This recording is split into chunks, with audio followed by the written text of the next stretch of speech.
Zakweli, l'entretien de la matinale. Yasmine Jaffar, ce matin, votre invité n'est autre que Abdullah Mikidadi, connu sur le nom de Big. Bonjour messieurs, bonjour madame. Bonjour Kamar, bonjour à tous. En effet, sur ce plateau, nous recevons Abdullah Mikidadi du comité de soutien de Jean-Luc Mélenchon, candidat à la présidentielle de la France Insoumise. Bonjour monsieur, bienvenue. Bonjour Yasmine Jaffar.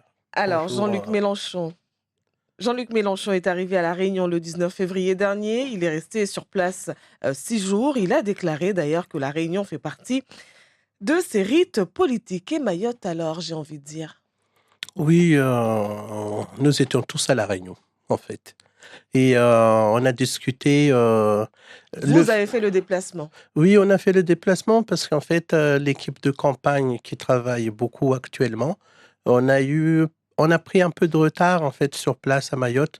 Donc c'était pas, il n'y avait pas carrément un séjour prévu sur Mayotte, mais on a travaillé dessus. Mais comme vous le savez, il y a un bon travail qui se fait en métropole et on joue le deuxième tour, donc cela se fera après.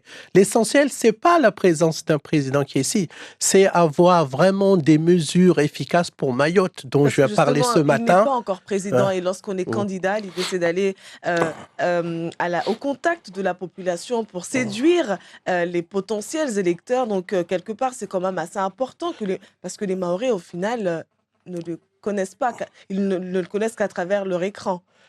L'essentiel, c'est qu'ils le connaissent à travers ces mesures, dont les mesures qu'il a prises pour l'outre-mer, dans le programme. Et que aussi, il est déjà venu sur l'île. Il connaît les problèmes. On lui a fait remonter beaucoup sur les problèmes de Mayotte, dont ce matin, on va parler de l'urgence sociale, qui nous concerne directement. On va en parler alors. Les Réunionnais forment autour de moi, c'est Jean-Luc Mélenchon qui le dit, les Réunionnais forment autour de moi une équipe dont les visages sont connus. Ratenons à l'Assemblée, Younous Omardi sur les questions européennes, un ancrage politique à La Réunion.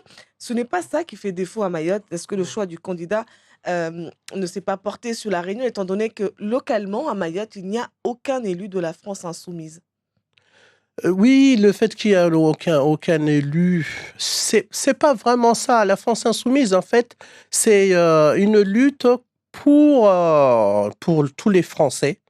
Pour tous les Français, en fait, l'amélioration de niveau de vie de tous les Français qui sont justement un peu délaissés, beaucoup même délaissés.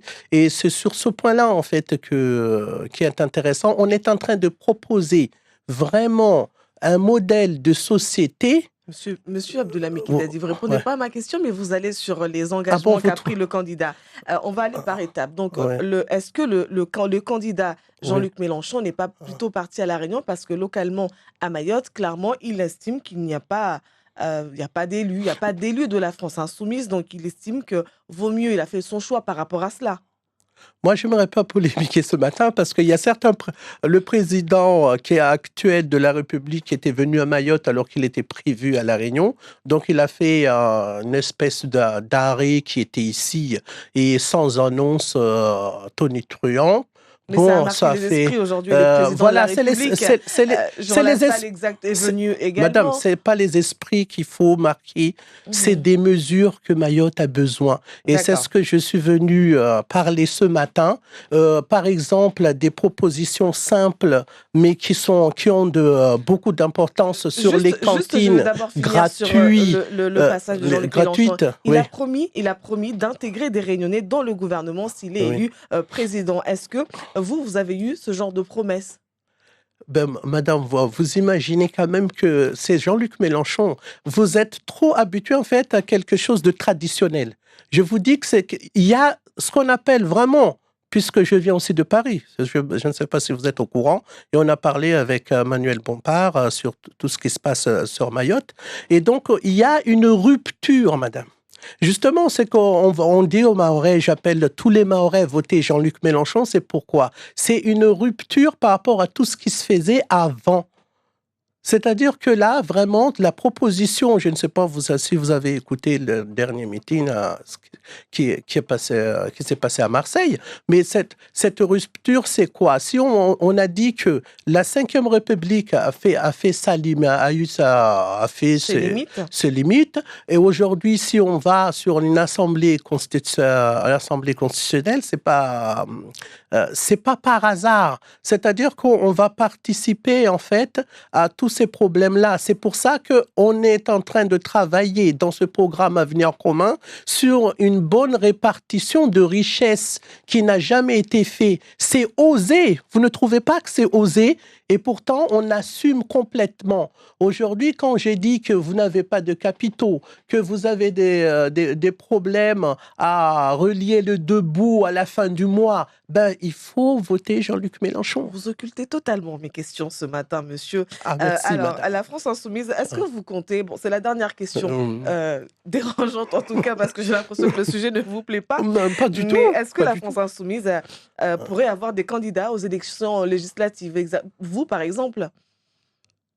Je suis surpris, vraiment surpris de la question, puisque Madame Yasmina Aouni, qui est notre future candidate aux législatives, je crois qu'elle s'est exprimée concernant ça. Non, et que Yasmina Aouni et MDM. Nous, on est resté sur ça. Pour l'instant, effectivement, elle était avec vous. Non, elle faisait partie de l'équipe. Elle est investie localement par le MDM. Voilà, localement par MDM. On l'a vu au également. Niveau national, nous on parle. Elle s'est déplacée. Les élections législatives, ce sont des élections nationales. Il ne faut Donc, jamais l'oublier. Elle aura l'investiture de la France Insoumise. Oui, elle est fait. Oui, bien sûr, madame. Voilà. Elle était avec nous à la Réunion. Voilà, je ne sais pas si vous êtes au courant. Absolument, j'ai vu les photos. Vous étiez parti et j'ai vu les photos justement avec Jean-Luc Mélenchon. Donc c'est vous qui êtes parti, vous l'avez dit, à sa rencontre. Pour Jean-Luc Mélenchon, ceux qui se sont battus pour être un département français voulaient l'égalité. Si Valérie Pécresse dit pouvoir installer une égalité réelle, ce sera en 2 mandats, donc 10 ans. Combien de temps faudra-t-il à Jean-Luc Mélenchon pour installer une égalité réelle à Mayotte? Il s'est exprimé, en fait, ça va aller très vite, madame.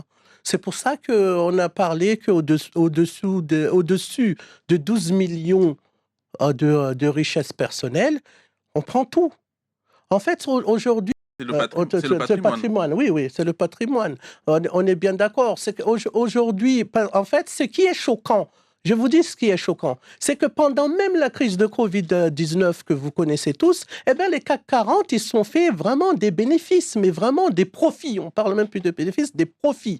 Et en 240 milliards, je crois, si je ne me trompe pas, 240 milliards, vous vous imaginez un peu ce que ça représente. Donc aujourd'hui, en fait, on va prendre, c'est ça les mesures nécessaires. Et croyez-moi, autour de Jean-Luc Mélenchon, le programme a été budgétisé et c'est vraiment crédible, c'est plus que crédible et on sait ce qu'on fait. Ce qui est important aujourd'hui, c'est l'urgence sociale, qu'on va en parler, qui concerne directement Mayotte parce que c'est le département le plus pauvre de France.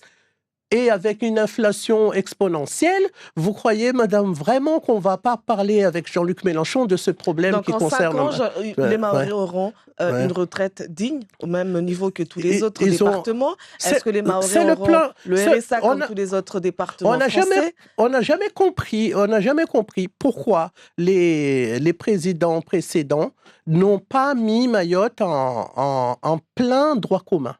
On n'a jamais compris. On met toujours bemoler, RSA à 20%. Dans un territoire aussi pauvre que Mayotte, justement, le problème, on parle de la délinquance, on parle de ça, c'est la pauvreté aussi qui contribuait, madame. Abdoulaye Mekidadi, lorsqu'on a proposé le statut de département, il a été bien notifié que c'était un département progressif et adapté. Et on a choisi, on a accepté.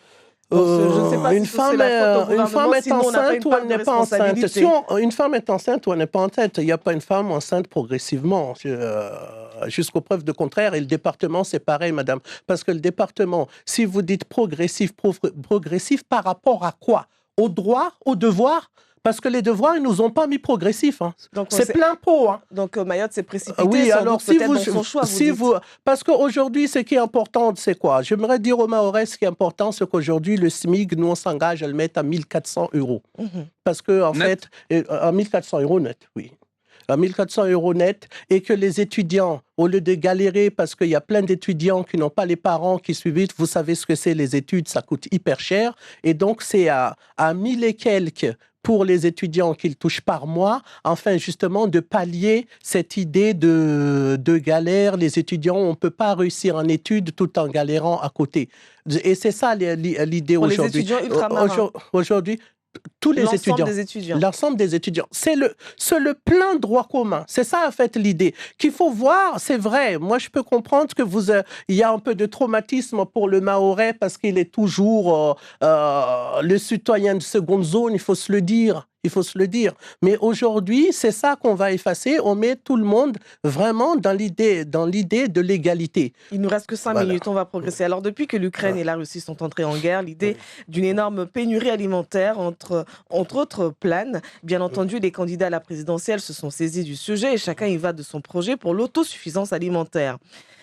Mayotte est bien loin de répondre à ses besoins alimentaires, ce n'est un secret pour personne. Jean-Luc Mélenchon a évoqué la malbouffe dans les Outre-mer qui provoque des diabètes, une obésité importante chez les insulaires. On va s'arrêter sur ces viandes congelées, consommées chez nous, importées depuis le Brésil. Est-ce que votre candidat pourrait stopper ces arrivages ?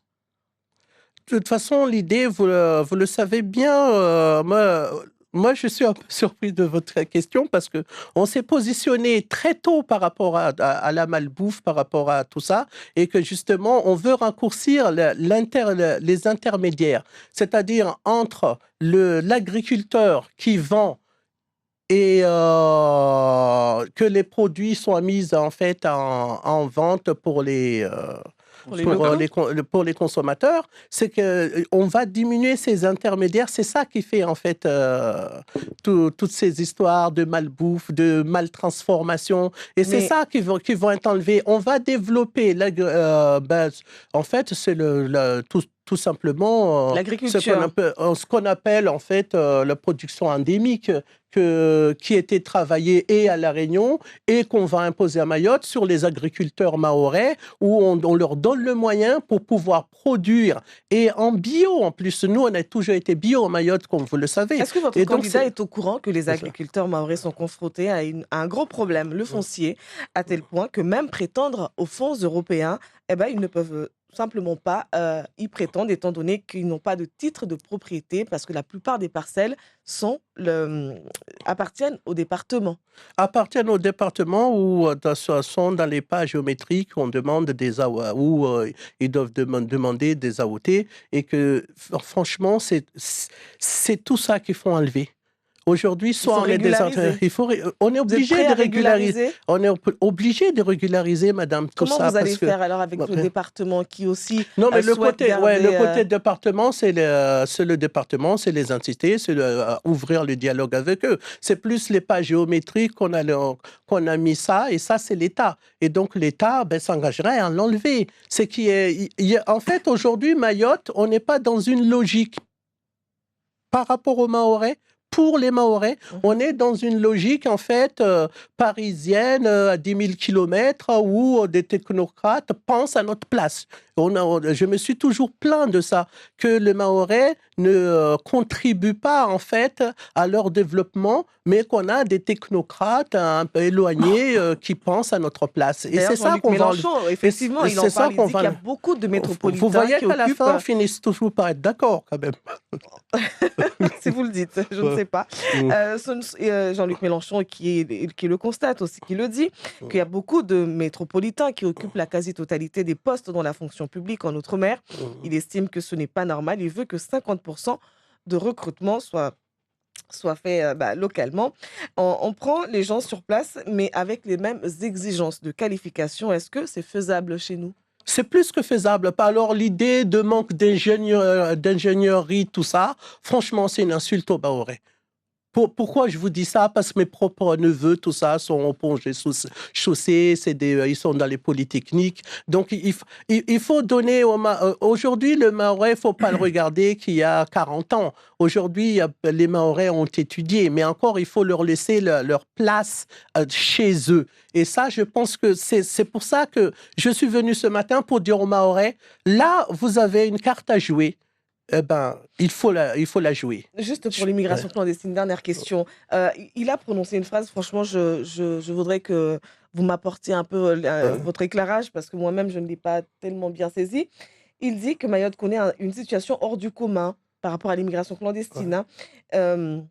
Il évoque un grand cahier général qui a été mis au point par tous les Mahorais de tous les points de vue politiques et qui coûte 2 milliards d'euros. Je m'engage à ce que ce programme soit planifié et appliqué. Mais c'est quoi ce grand cahier de Non, général? C'est quoi c'était exactement? l'idée parce qu'il y avait le loi programme, la loi programme qui était imposée à Mayotte, qui était imposée pratiquement à Mayotte, qui a été contestée par le président du département. Et il y a eu les doléances que le département et la plupart des élus mahorais qui ont été carrément rejetés. Donc, Il faut c'est ce qu'il pas appelle avoir un grand cahier général. Voilà, D'accord, il ok. faut pas avoir peur Ok, merci des mots. beaucoup, Abdoulaye Merci Mikidadi. beaucoup, messieurs.